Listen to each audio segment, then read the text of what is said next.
भारत के अंदर, उसी भारत के अंदर जिस भारत के लोगों को वहां मारा जा रहा है, हमारे हिंदू भाइयों को मारा जा रहा है। आप बताएं एक बात, क्या मोदी जी आपको नहीं दिख रहा है कि समय आ गया है शस्त्र खरीदने का? अरे हिंदुओं, अगर आज भी नहीं जागे तो घर के लिए सरिया मकान और ये घर बनाना, रोटी कपड़ा मकान छोड़ दो, क्योंकि रोटी कमाओगे ना तो छिन जाएगी, यही कट्टरपंथी छीनेंगे।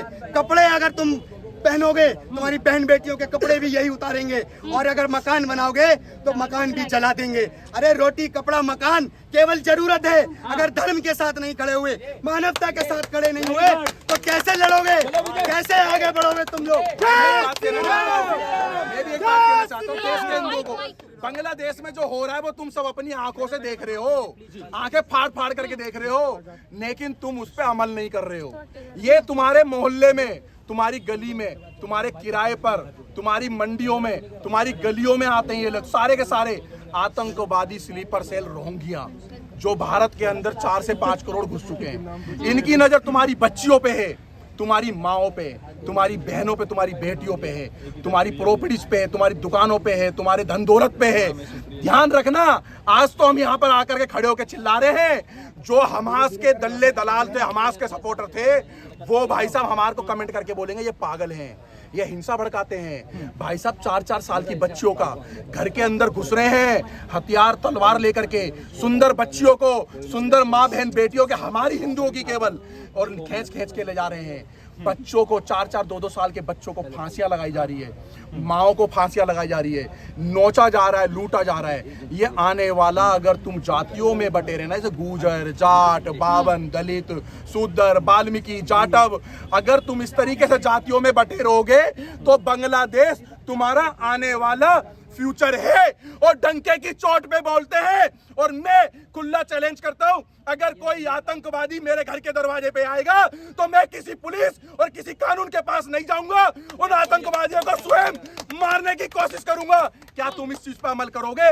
आज आपने 2-2 लाख के मोबाइल, बड़ी बड़ी गाड़ी, बड़े बड़े बंगले रखे हुए हैं, क्या तुमने अपने घर में लोहा सरिया रखा हुआ है अपनी बहन बेटी बचाने के लिए? क्या तुम्हें फुर्सत ही नहीं है? तुम्हें क्लब डिस्को बार से फुर्सत नहीं है, ऐसो आराम से फुर्सत नहीं है। आज तुम्हारी गली मोहल्ले में अगर एक हिंदू अगर धर्म की बात करता है तो तुम उसे पागल कहते हो, हिंदू ही पागल कहता है उसको।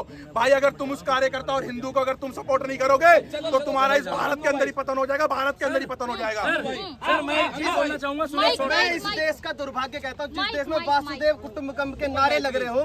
मैं मोदी जी से एक चीज का निवेदन करूंगा, G20 के टाइम पे आपने वासुदेव कुटुंबकम के नारे लगाए, सही बात। अब पूरे विश्व में कहीं भी हिंदू के साथ गलत होता है तो आप क्यों आवाज नहीं उठा रहे?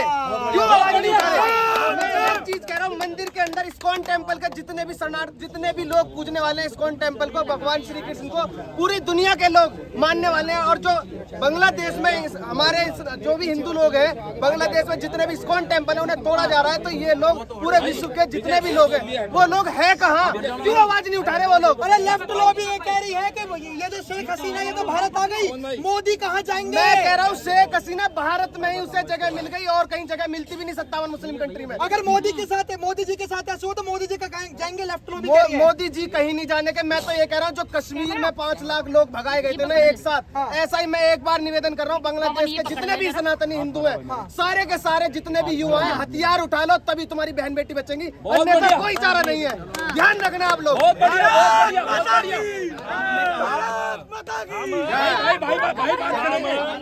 हम पहले पाकिस्तान से भागे, हमारे बाप दादों की कितनी हजारों करोड़ों की प्रॉपर्टियां थी, बांग्लादेश के अंदर कितनी हजारों करोड़ों की प्रॉपर्टियां थी, कश्मीर में कितने हजारों करोड़ों की प्रॉपर्टियां थी, तमिलनाडु में कितनी थी, बंगाल में कितनी थी, केरला में कितनी, सब क्या हमारे बाप दादों ने इन मुसलमानों के लिए बनाई थी कि तो हम बना बना करके पाई जोड़ेंगे और ये मुसलमान वहां राज करेंगे। आज तो हसीना शेख को भारत ने शरण दे दी। क्यों? हमारी भारतीय संस्कृति में कहते हैं अतिथि देवो भव, लेकिन क्या इन हिंदुओं को कोई शरण देगा? सही बात। राहुल गांधी तो इटली ले जाएगा, अपनी माँ के साथ भाग जाएगा। क्या हिंदू वैष्णो देवी गुफाओं में जाएंगे? अमरनाथ गुफाओं में जाओगे? तुम वहां भी नहीं जा सकते हो, क्योंकि वहां भी तुम तब जाते हो जब सेना खड़ी होती है। तुम अपने धार्मिक स्थलों के ऊपर, अपने कावड़ के ऊपर, अपने मेवात न्यू के अंदर बिना सेना के तैनाती के दर्शन नहीं कर सकते, और कहने पे तुम 100 करोड़ हिंदू हो। वक्त आ गया है जागने का। आज जाग जाओगे तो अपने आने वाली पीढ़ी को ये भारत दे जाओगे, नहीं तो अलग अलग टुकड़े में नजर आओगे। बहुत बढ़िया भाई साहब, मैं एक बात बोलना चाहूंगा। पानी बचाओ अपनी आने वाली जनरेशन के लिए, हैं?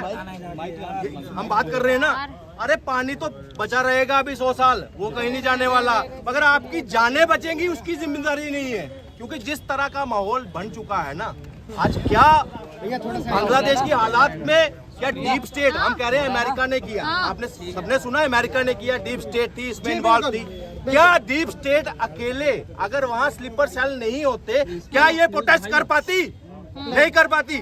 मगर वहाँ कौन थी? जमायत उलमा, जो आपके हिंदुस्तान में भी है, तबलीगी जमात भी है, सब कुछ है, यहीं पे आपके बीच में शायद इतनी जड़ें बांग्लादेश में उसकी मजबूत नहीं है जितनी हिंदुस्तान में है। और आने वाला उनका टारगेट जो इंडिया 2047 वो डॉक्यूमेंट बनाते हैं ना, वो किसके आधार पर बनाते हैं? इन्हीं जमायत उलमा। इसमें कभी भी सिविल वार की जा सकती है। हमारे जनरल विपिन रावत थे, उन्होंने कहा था हमारी लड़ाई 2 फ्रंट से है, 2 फ्रंट, चाइना, पाकिस्तान, और वो लोग जो हमारे देश का खाकर जो हमारे देश में स्लीपर सेल का काम करते हैं उनसे बचना है।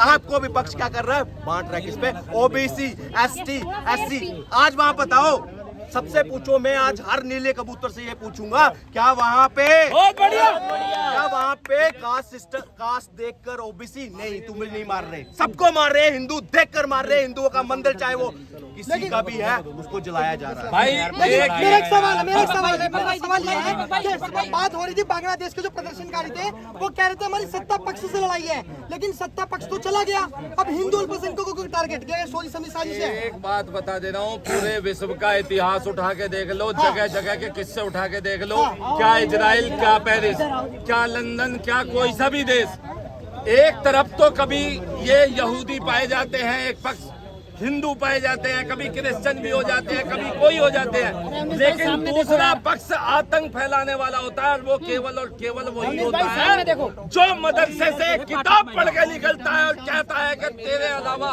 तेरी कौम के अलावा हर एक कोई काफिर है। ये सबको काफिर समझ के मार रहे हैं।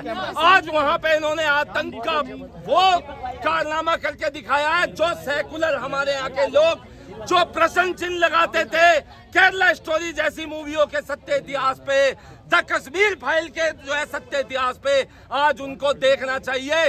लाइव बांग्लादेश फाइल बन रही है, लाइव बांग्लादेश फाइल, जिसका कोई टिकट नहीं लग रहा है।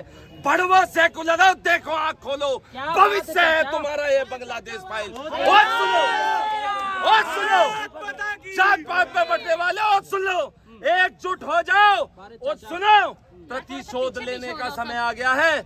बहुत नेताओं ने यहाँ रेवड़ियां खिला ली बांग्लादेशी मुसलमानों को, रोहिंग्याओं को। देश के बाहर खदेड़ने का समय आ गया है। भारत की धरती कर रही है पुकार, भाग रोहिंग्या भाग, भाग रोहिंग्या भाग, भाग रोहिंग्या भाग, भाग रोहिंग्या भाग।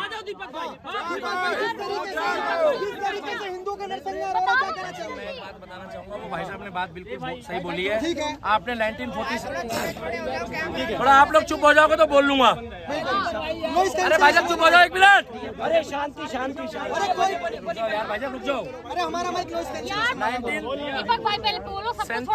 1947 देखी थी आपने पिक्चर, केरला स्टोरी देखी थी, जैसलमेर वाली देखी आपने, बॉर्डर, आपने सारी पिक्चरें देखनी है। अपने बच्चों को बोल दो लाइव पिक्चर चल रही है बांग्लादेश में, लाइव चल रही है, लाइव पिक्चर होगी आने वाले टाइम पे। अगर मोदी जी ने संज्ञान नहीं लिया तो मैं क्लियर बता दूं, पिक्चर का नाम होगा बांग्लादेश से भागे हिंदू 2024। क्या गायब हुए हिंदू 2024। हमारे बच्चों के बच्चे देख रहे होंगे और कह रहे होंगे अगर काश हमारे बाप दादा उस टाइम उठ गए होते। हमारी मजबूरी ये है कि वहाँ के हिंदू बॉर्डर के पार है। क्या बॉर्डर के पार हम नहीं जा सकते, हमारे हाथ बंधे हुए हैं। दूसरी बात, उन्होंने दिखा दिया कि हम मुगलों के वंशज हैं, क्योंकि वहाँ पर वो महिलाओं के छोटे वस्त्र चुरा रहे हैं, संडास चुरा रहे हैं, चम्मच चुरा रहे हैं, क्लब प्लेटें चुरा रहे हैं, और वो कोई आरक्षण का मुद्दा नहीं था। उस देश को इस्लामीकरण बनाना है, उस देश को इस्लामीकरण बनाने का मुद्दा उन्होंने उठाया। इसी देश में .2 हर चीज का .2 चल रहा है। किसान bill .2, CAA NRC .2, JNU protect .2 मतलब हर चीज में फंडिंग करी जाती है। आज एक गरीब आदमी किंतन बच्चा मारा गया तो उसका परिवार 2 महीने नहीं बैठ पाया बिना फंड के। चाय पानी नाश्ता नहीं करा सकते, इन लोगों को बिरयानी कौन खिलाता है? बिल्कुल। इन लोगों के लिए डीजे कौन लगाता है?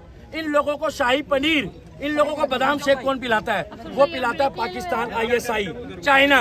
और चाइना और पाकिस्तान का मुद्दा बांग्लादेश में तो हो गया, मगर हमारे भारत की इंडियन आर्मी में, भैया इंडियन आर्मी के लिए जोरदार तालियां बजा दो। हमारी इंडियन आर्मी में हमें विश्वास है, हमारी इंडियन आर्मी में हमें विश्वास है कि हमारी इंडियन आर्मी जो है वो पत्थरबाजों के और आतंकवादियों के साथ कभी नहीं हो सकती। और दूसरा,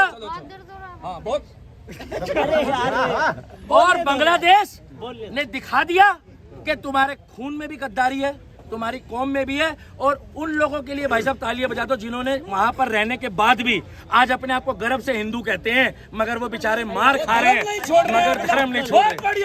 और यहाँ वाले हिंदुस्तान वाले 2 बोरी चावल, 2 बोरी आटा, और अगर कैमरे में बोलने ना दिया हो तो लेफ्ट विंग में जाके राहुल गांधी के तलवे चाट रहे हैं। बहुत बढ़िया। इसीलिए लास्ट बोल रहा हूँ, अब नहीं हिंदू जागेगा तो 2024 की पिक्चर देखकर देश छोड़ के भागेगा। जय श्री राम।